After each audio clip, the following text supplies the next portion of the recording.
अस्सलामुअलैकुम नाज़रीन इकराम की तरफ से आप सबको खुशामदीद। मेरी आज की वीडियो कुरुल शौहर खान के बारे में है और आज की इस वीडियो में इसकी एपिसोड 12 के रिव्यू के साथ साथ आने वाली किस्त के वाकयात पर भी बात होगी। तो आइए चलते हैं आज की वीडियो की तरफ। तो नाज़रीन इकराम, कुरुल शौहर खान की 12वीं किस्त एक वाकई पावरफुल एपिसोड थी। चाहे कैरेक्टर की बात हो या डायलॉग्स की, हर एक को जायज हक मिला। इस सीरीज के डायरेक्शन में काफी बेहतरी आ चुकी है, यहाँ तक कि एआई सीन्स भी बहुत बेहतर हो गए हैं और ये मुसलसल चौथी किस्त है जो कि एक अच्छे पेस के साथ चली।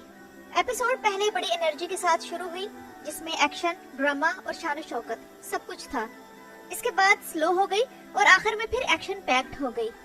तैमूर ताश और शाहीन शाह अपने अपने किरदारों में ढल चुके हैं और एक दो को निकाल कर बाकी तमाम अदाकार अपने रोल्स के साथ इंसाफ कर रहे हैं, सिवाय डेफने के। डेफनी का किरदार अब नाकाबिले बर्दाश्त होता जा रहा है। फातिमा और फ्लेवियस के सीन में उसका आंखें घुमा घुमा कर देखना सारे सीन की ग्रेस को खराब कर देता है। और सबसे फजूल चीज उसके बारे में ये है कि पता नहीं कहां से ये एकदम हर जगह निकल कर आ जाती है। सबसे ज्यादा नॉनसेंस बात ये है कि ये जिस सीन में भी हो उसके सीरियसनेस को ब्रेक कर देती है और हम उस सीन को महसूस ही नहीं कर पाते। और इस एपिसोड में तो इस पर और भी गुस्सा आया कि खाला होकर भी उसने तैमूर ताश को बच्चों की लोकेशन के बारे में बता दिया और उनकी जानें खतरे में डाल दी। उम्मीद है कि नीलुफर को जब मालूम होगा कि ये गद्दार है और ये इसके बच्चों की जान के दर पे थी तो इसकी खूब ठुकाई लगाएगी। जबकि ऑरहान का बुरसा वाला सीन मुख्तलिफ रियासतों का ऑरहान को सुल्तान तस्लीम करना मैजेस्टिक था, लेकिन यहाँ राइटर से एक मोन्यूमेंटल ब्लंडर हो गई। वो ये कि वो बासी खिलाफत जो 1258 ईस्वी में खत्म हो चुकी थी तो उसका वजीर टाइम ट्रैवल करके 1326 ईस्वी में आ गया ताकि ऑरहान की हुकूमत का दौर शुरू होने पर उसे मुबारकबाद दे सके। एक और बहुत खूबसूरत सीन ऑरहान का शेख मूसा के साथ था और किसी आलम दीन को शामिल करना इस सीरीज में काफी बड़ी कमी थी जो दूर कर दी गई है। और एक खूबसूरत सबक इसमें जो दिया गया वो ये है कि दिल की नरमी के साथ साथ एक अच्छे रियासत के लिए तलवार की सख्ती भी जरूरी है। और ये सीन देखकर मुझे हजरत उमर रज़ियल्लाहु ताला अन्हु का दौर याद आ गया। इसके अलावा इस एपिसोड से इस सीरीज की पॉलिटिकल साइड बहुत बेहतर हुई है और सिर्फ जुबानी जुमलों से ही काम नहीं चलाया गया बल्कि अमले तौर पर भी करके दिखाया गया। और सियासी हवाले से सबसे बेहतरीन सीन उस्मान बे का दमिरहान बे के साथ था।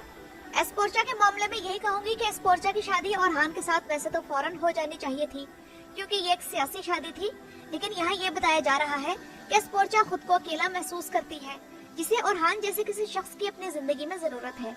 तो ये बिल्कुल नेचुरल सी बात है अगर ऑरहान जैसे कोई शख्स उसे मुतासिर करे जो कि एक मिनट भी जाया किए बिना उसे बचाने निकल जाए, उसके जख्मों पर पट्टी बांधे और वो बेशक दुश्मन है फिर भी उसका ख्याल करे। तो ये सिनेरियो ऑरहान बे की पर्सनैलिटी को लाइमलाइट में रखने के लिए दिखाया जा रहा है। फातिमा और फ्लेवियस के तकरीबन 3 सीन्स थे और सारे ही अच्छे थे जिसमें दोनों के दिल की हालत को जाहिर किया गया। और वो ख्वाब वाला सीन भी ठीक ही जा रहा था, गिले शिकवे चल रहे थे, लेकिन बीच में फ्लेवियस की इस हरकत से सारा मूड खराब हो गया। और फातिमा और फ्लेवियस के फैंस इस वक्त फातिमा के खिलाफ है। उनका कहना है कि फातिमा एक पिंजरे में बंद परिंदा है जिसे ये डर है कि अगर वो इससे निकली तो शिकार हो जाएगी, इसलिए पिंजरा उसे ज्यादा महफूज जगह लगती है। इस किस्म के फैंस के नजदीक शायद पिंजरा वो दीन और रवायात हैं जो कहते हैं कि किसी गैर मुस्लिम से मुस्लिम लड़की की शादी नहीं हो सकती। फातिमा और फ्लेवियस में अगर कोई फर्क जानना चाहता है तो वो इस तस्वीर में है कि फ्लेवियस जब गमगीन है तो शराब पी रहा है और फातिमा अल्लाह के सामने गिड़गिड़ा रही है। वैसे आजकल मोहब्बत को एक अलग मजहब बना दिया गया है और कहा जाता है कि ये सबसे बड़ी इबादत है, नाउज़ुबिल्लाह। और प्यार अगर हो जाए चाहे वो किसी मर्द को किसी मर्द से ही क्यों ना हो जाए तो बस ये सब जायज है।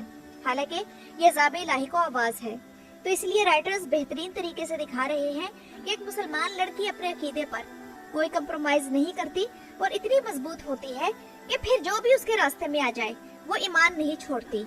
घर में फातिमा की कैफियत हर कोई समझने की कोशिश करना चाह रहा है लेकिन समझ नहीं पा रहा। उधर फातिमा को सोचना चाहिए कि बेशक वो फ्लेवियस से शादी करे या ना करे, लेकिन येद पे उसके लिए अच्छा ऑप्शन नहीं है क्योंकि येद की इतनी मजबूत पर्सनैलिटी नहीं है कि वो फातिमा के औरा को संभाल सके या मैनेज कर सके। और वैसे भी इसे जिस किस्म का लीचड़ सा दिखाया गया है तो इस किस्म के मर्द तो लड़कियां वैसे भी पसंद नहीं करती। मगर अब सूरत हाल आगे कहानी में ये होने जा रही है कि फातिमा और फ्लेवियस का मामला अब कबीले में भी एक्सपोज हो जाएगा। और ये कब होगा तो इस बारे में 2 किस्म के सिनेरियोस हैं कि या तो फातिमा की येद से जब मंगनी होगी और उसके येद से मंगनी की नौबत ही नहीं आ सकेगी, या फिर उसके बाद ये मामला एक्सपोज होगा। लेकिन फ्लेवियस फिर भी कोई गलत कदम नहीं उठाएगा और इन दोनों का जो लेटेस्ट इंटरव्यू आया है इसमें फ्लेवियस ने कहा था कि फ्लेवियस के फातिमा से प्यार की गूंज कबीले में गूंजेगी। तो इससे मैंने ये अंदाजा लगाया कि इन दोनों का ये मामला अब कबीले में भी खुलने वाला है। और जैसा कि मलून खातून के किरदार की डेवलपमेंट शुरू कर दी गई है, तो मेरा ख्याल है कि ये मलून खातून होगी जिसे इस बारे में सबसे पहले मालूम होगा।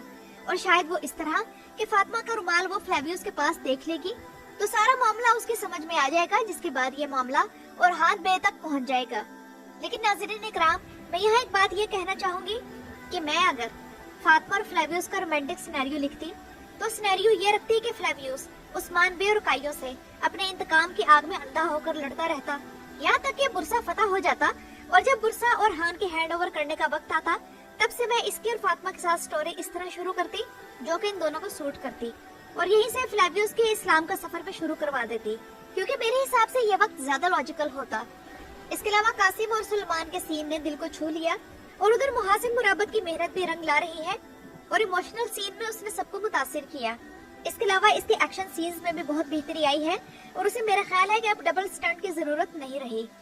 हलीमा का बाला खातून की कब्र पर जाने वाला सीन इंतहाई घटिया था, यानी कि बाला खातून जो कि इतने बड़े वली शेख आदम अली की बेटी थी और इतनी इबादत गुजार अल्लाह की वलिया और पाकबाज खातून थी, वो अपनी बेटी को ये तालीम देकर जाती कि जब तुम कोई लड़का फंसाओगी तो तब फौरन मेरी कब्र पर आकर बताना। ये चीजें देखकर ये सीरीज बिल्कुल भी उस दौर की नहीं लगती। तब बिल्कुल ऐसा लगता है कि अदाकारों ने कपड़े तो उस दौर के पहने हुए हैं, लेकिन वो जी आजकल के दौर में रहे हैं। अब आते हैं नाज़रीन इकराम इस एपिसोड की रेटिंग की तरफ। कहा तो ये जा रहा है कि कुरुलिश का दौर खत्म हो गया है और मोहम्मद बुज़दैक जो भी कर ले रेटिंग गिरती ही रहेगी, क्योंकि इस बार इस एपिसोड की रेटिंग पिछले एपिसोड से भी गिरकर 3.47 रही। इस बारे में मैं आप लोगों को अपनी पिछली वीडियो में बता चुकी थी कि इस हफ्ते भी एक फुटबॉल मैच था जो कि गलातासराय का था, तो इसलिए तुर्क इस एपिसोड पर फुटबॉल मैच को तरजीह देंगे। लेकिन नाज़रीन इकराम, ये भी हकीकत है कि कुरुलिश उस्मान के सीजन 6 से पहले तक इस सीरीज की रेटिंग पर कोई भी मैच असर नहीं करता था। मुझे याद है कि कुरुलिश उस्मान के दूसरे सीजन में तुर्की का फुटबॉल मैच वर्ल्ड कप में क्वालिफाई होने के लिए नेदरलैंड के साथ था, लेकिन उस दिन भी उस्मान की रेटिंग टॉप पर रही।